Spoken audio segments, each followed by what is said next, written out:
Nongeye kubasuhuza kandi mbifuriza kugubwa neza muri hose mu bice bitandukanye ndabizi ko mudukurikiye muri benshi cyane bari imbere mu gihugu cy'u Rwanda no hanze y'igihugu cy'u Rwanda. Ikaze muri aya makuru. Ni inkuru y'incamugongo, ni inkuru ibabaje cyane. Ni inkuru ivuga yuko imodoka ya kwasiteri yagonze umuntu yiryamye munsi ahita apfa ako kanya, nkuko tubikesha ikinyamakuru Umuryango cyandikira imbere mu gihugu cy'u Rwanda. Ni hafi ya gare Nyabugogo mu gikari cya station ya lisansi ya kompanyi ya SP. Imodoka mu bwoko bwa Toyota kwasiteri ikaba yagonze umugabo wari yiryamye munsi ahita apfa ako kanya, nkuko byagiye bigarukwaho. Abari aho byabereye baganiriye na kimwe mu itangazamakuru bikora imbere mu gihugu cy'u Rwanda, ari nacyo dukesha inkuru. Batangaje ko nyakwigendera yasaga n'unaniwe, nuko akajya kugama izuba munsi y'iyo modoka yamuhitanye. Umwe yagize ati, urabona hari igihe ukora ukananirwa ugashaka ahantu hari agacucu kugira ngo uruhuke gato. Ati wenda nkeka ko yatekereje ko imodoka yagiye munsi yapfuye itari buze guhaguruka, atagwa rero agacuho. Umushoferi w'imodoka agiye gutsimbura ntiyemenya ko munsi harimo umuntu, agahaguruka atahita amukandagira, ati umutwe uza guhita usandara, aza guhita apfa, nkuko byagiye bigaruka. Ni byabereye muri Nyabugogo mu biro nyakwigendera rero wese ujyanwa mu buruhukiro ako kanya. Bari aho rero impanuka yabereye bahamije ko uyu mushoferi ataragambiriye kumugonga, ahubwo atamenye ko munsi y'imodoka harimo umuntu. Imodoka rero yagonze uwo mugabo nta birango cyangwa se amarange isize ngo habe rero hamenyekana kompanyi ibarizwamo. Gusa iyo urebye imbere kuri iyo modoka hometseho icyapa cya kompanyi ya Companion Safari Africa isanzwe itwara ba mukerarugendo, nkuko byagiye bigaragara. Imyirondoro ya nyakwigendera ntiratangazwa, gusa bamwe mu bo bakoranaga bavuze ko yari umugabo wubatse ufite abana, ndetse akaba yari amaze imyaka irenga 10 kuri iyo seta, nkuko byagiye bigaruka. Umushoferi w'imodoka rero we yahise atabwa muri yombi n'inzego z'umutekano mu gihe iperereza rikiri gukorwa, nkuko amakuru tugera akomeza kugenda abigarukaho. Ni byabereye rero i Nyabugogo hafi na gare ya Nyabugogo ikunze kwamo abantu benshi cyane, ariko bikavuga ko byabereye hafi na station ya SP.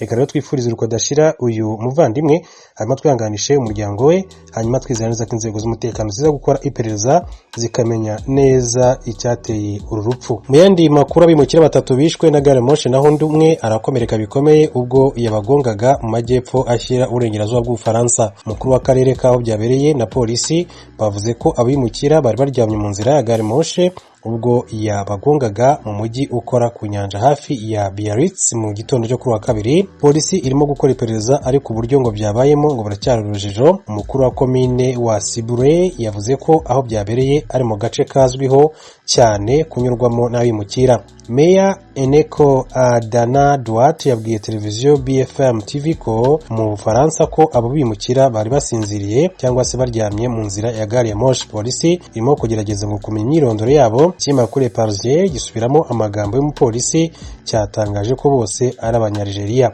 Umwe warokotse yavunitse ukuguru, ubu akaba yajyanwe ku bitaro, nkuko abashinjacyaha baho babibwiye ibiro ntaramakuru AFP. Ibitangazamakuru by'Umufaransa byavuze ko byabaye mbere gato ya saa 12 zo mu gitondo ku isaha yaho, ari nayo saha yo mu Rwanda no mu Burundi, ku ntera ya metero hafi 500 uvuye kuri station ya gare ya moshi yo mu mujyi ukora mu nyanja ya Senja de Rouge hafi y'umupaka na Espagne.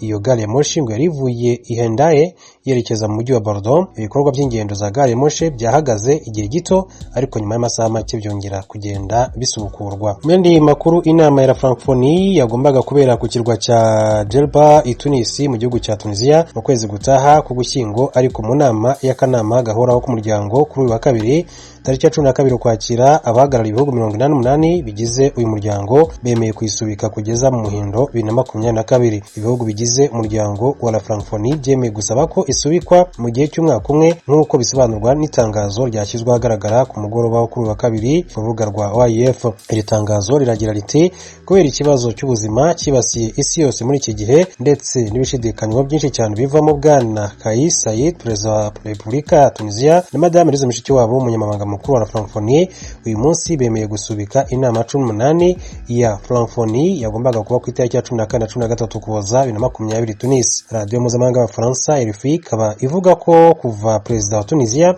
Kais Saied yakwiha ububasha bwose mu mezi arenga abiri ashize mbere yo guhagarika inteko ishinga amategeko agakurikizaho ibice bimwe na bimwe by'itegeko nshinga mu kwezi gushize kugira ngo inama ya Francophonie ibere muri iki gihugu. Byari bikomeje gushidikanywaho, byari bigoye gutegura inama ihuriyeho kandi yaba mu mahoro, ati mu gihe abantu ibihumbi n'ibihumbi bakomeje kwigaragambya bamagana icyo bita guhirika ubutegetsi.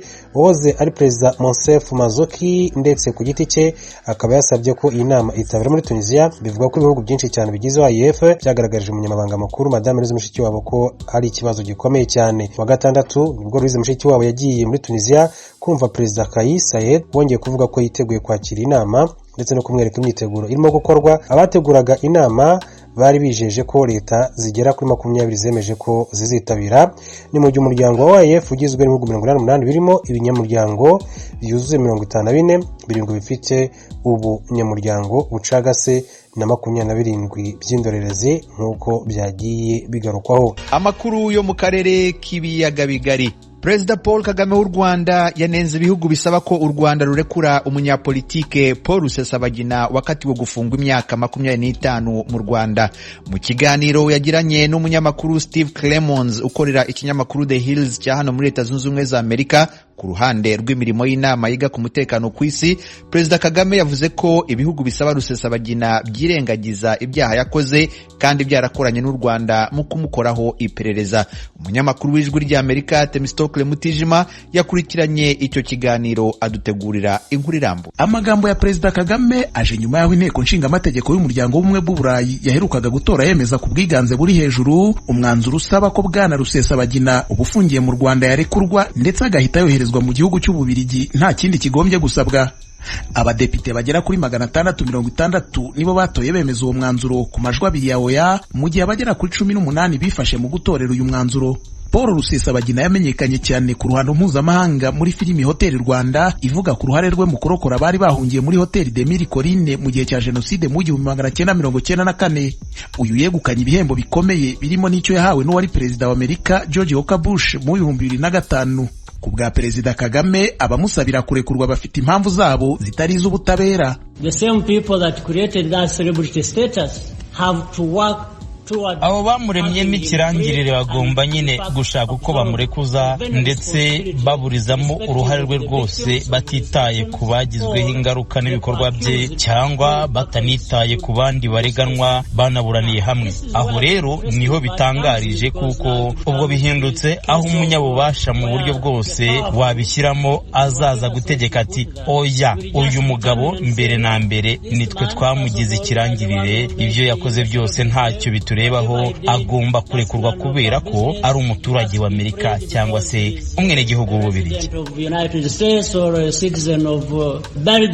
Uretse ibyari byatangajwe n'umuvugizi wa leta y'u Rwanda kuri Twitter, n'ubwa mbere u Rwanda rugize icyo ruvuga mu buryo bweruye kuri uyu mwanzuro inteko y'ubumwe bw'Uburayi yemeje usabira Paul Rusesabagina kurekurwa.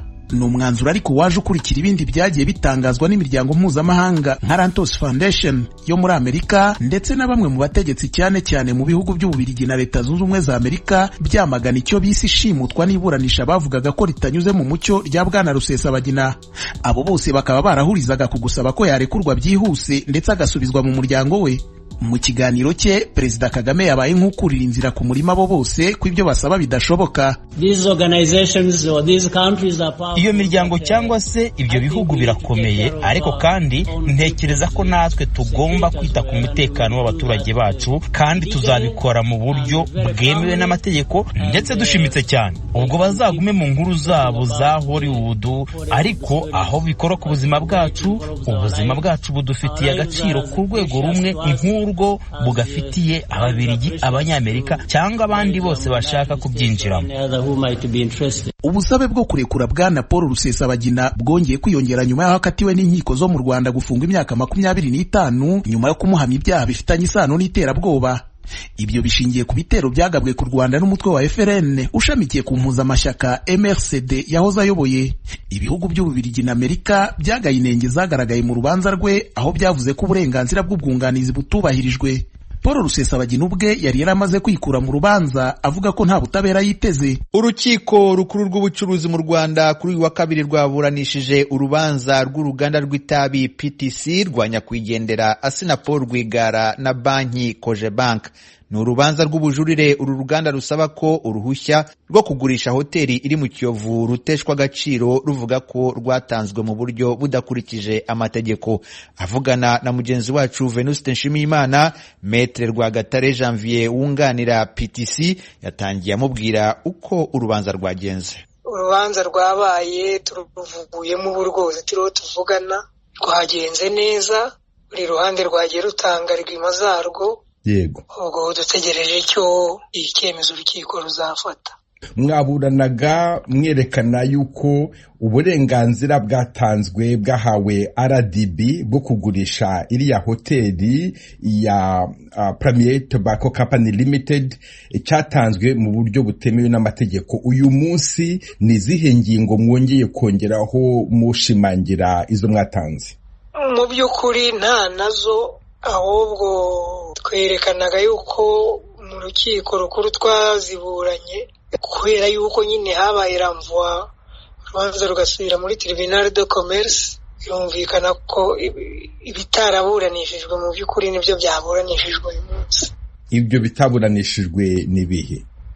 Ibyo umaze kuvuga yuko icyemezo cyatanzwe mu buryo butemewe n'amategeko, tukagenda twerekana impamvu. Rero ubu se nk'impamvu nyamukuru mwerekanye uyu munsi yerekanaga yuko icyo cyemezo cyatanzwe mu buryo butemewe n'amategeko nizihe?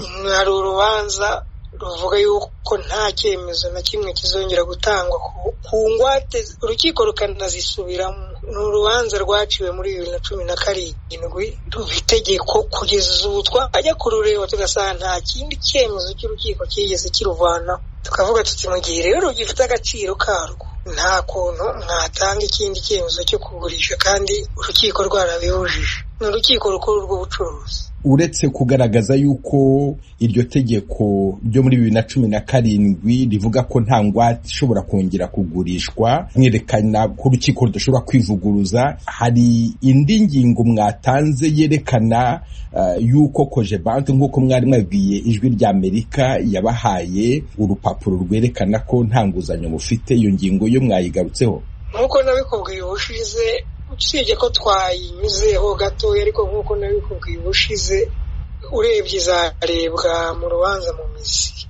Urubanza mu mizi ruzaba ryari? Mu rubanza mu mizi, kuko hari ikirego mu mizi n'ubundi, yewe bazanagikorera icyo bita mizaneta kuri 22 n'ejo bundi kuwa gatanu, ko tuzaba dutangira urubanza rwa funga. Aho rero niho hazaza iriya baruwa, haze uko yashubijwe, hazaza ibintu byinshi. Mukaba mwizeye yuko muzashobora gutsinda uru rubanza?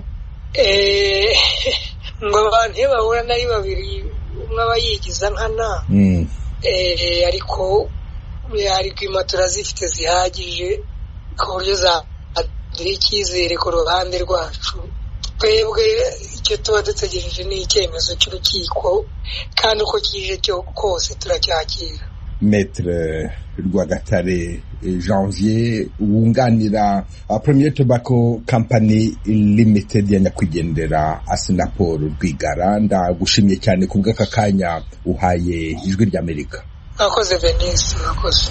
Hagati aho uwunganira banki Cogebanque Maître Henry Pierre Munyangabe mu butumwa bugufi yohereje Ijwi ry'Amerika abajijwe uko yireguye mu rubanza aburana na PTC, yashubije agira ati, twasubiyemo ibyo twavuze mu rukiko rukuru rw'ubucuruzi, twese twakoresheje imyanzuro y'ubushize. Amakuru Ijwi ry'Amerika ryabonye avuye mu rukiko yemeza ko uwunganira Cogebanque yabajijwe n'umucamanza aho cyamunara igeze, amusubiza ko cyamunara ya gatatu yarangiye kuri uyu wa kabiri hatabonetse umuguzi. Tukivuga amakuru ajyanye n'ubutabera, umushinjacyaha mu Rwanda yasabye urukiko rwisumbuye rwa Nyarugenge igifungo cy'imyaka 7 n'igice ku bagabo babiri baregwa muri dosiye ya nyakwigendera Kizito Mihigo. Yasabiye uwa gatatu bareganwa igihano cyo gufungwa amezi 6. Bose bashinjwa ko bagerageje gukicisha Kizito Mihigo baciye mu nzira zitemewe n'amategeko mu mwaka mwaka w'2020. Umunyamakuru w'Ijwi ry'Amerika Eric Bagiruwubusa yakurikiranye uru rubanza. Nakubwira ko magingo ya ubushinjacyaha bumaze gusobanura imiterere y'ikirego burega abagabo batatu baregwa gushaka gutorotsa umuhanzi w'icyamamare nyakwigendera Kizito Mihigo. Ubushinjacyaha burega burumye uruhare rwe ruhereye kuri Harerimana Innocent ngafunganywe na Kizito Mihigo, bumurega ko ari we wagejejweho umugambi wo gukodesha imodoka yagombaga kubatwara. Gusa Harerimana Innocent bakavuga ko muri rusange umugambi wo kubatorotsa atarawuzi kubera ko ngo Kizito Mihigo yamubwiye ko bari bagiye mu bitaramo Musanze, kugeza naho mu kwiregura kwe avuga ko bageze hariya mu karere ka Nyaruguru Ikibeho bamukodeshereje icyumba abandi bagabo babiri ndetse n'umuhanzi Kizito Mihigo bo barara muri chapelle banoza umugambi wo gutoroka. Nukuvuga ngo rero harimo n'uwitwa Ngayabahiga Joel ari nawe wagejejweho umugambi wo gushaka inzira yo kunyuramo mu karere ka Nyaruguru, ariko awugezwaho n'uwari umukozi wa Kizito Mihigo ari we Jean Bosco Nkuzimana.